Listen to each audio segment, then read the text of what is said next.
progress, or exploitation women's basketball stands at a crossroads. The moment Angel Reese taunted Caitlin Clark's "You can't see me John Cena" impression and pointed to her finger indicating a championship, before the shot clock hit zero, the internet erupted.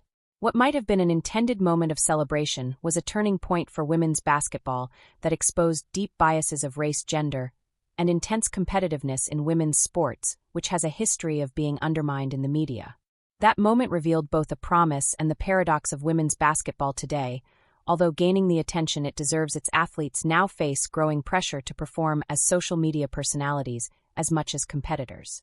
During the 2022-23 season, Clark was an up-and-coming America's sweetheart, challenging what this title entails, being typically associated with hyperfemininity.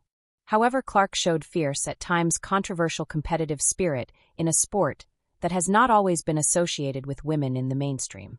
The WNBA's resurgence of popularity is not coincidental. Women's basketball has always represented the cultural climate around it, and right now that climate is visibility, media, and identity. In the way that there was a clear need for a professional women's league in the 90s due to the success of the Olympic team and viewership of the NCAA, there is also a clear need for that space now based on how the game has resurfaced. Women's basketball has tapped into a new cultural movement where women athletes aren't just competing on the court, but thriving as central figures in the media. While the league once flourished off novelty and representation, today its momentum is generated by digital culture.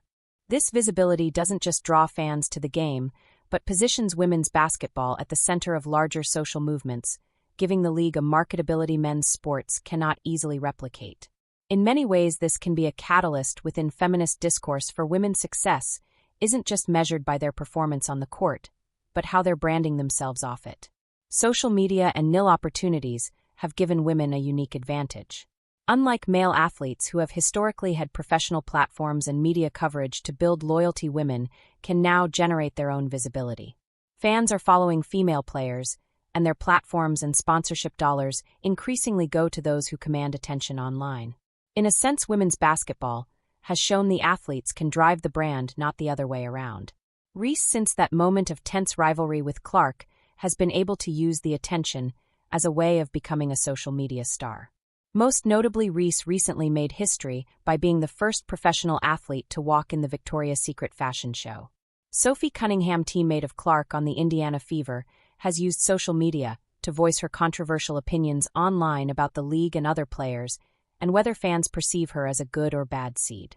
She has gained millions of followers across platforms this past year. Minnesota Lynx duo Courtney Williams and Natisha Heedman, also known as the Stud Buds via social media, went viral during the WNBA All-Star Weekend for their 72-hour Twitch livestream. They gave backdoor content of parties and funny personal interactions with notable players off the court, revealing a vulnerability we don't typically see with celebrities. As long as the social media market is growing, so will the personal brands of female athletes, and therefore the expansion of leagues such as the WNBA. Yet with all this momentum, it's fair to ask, what kind of culture is women's basketball building, and who does it serve? The sport's rise has been powered by viral moments and personality clashes as gameplay itself. This new attention is valuable, but it also risks turning the league into a spectacle rather than a sport. Beneath the excitement lies a deeper cultural question: why has the world become so captivated by women's basketball now that figures are representing certain palatable narratives? The irony is that the very discourse that exposes racism and double standards is what keeps the league trending.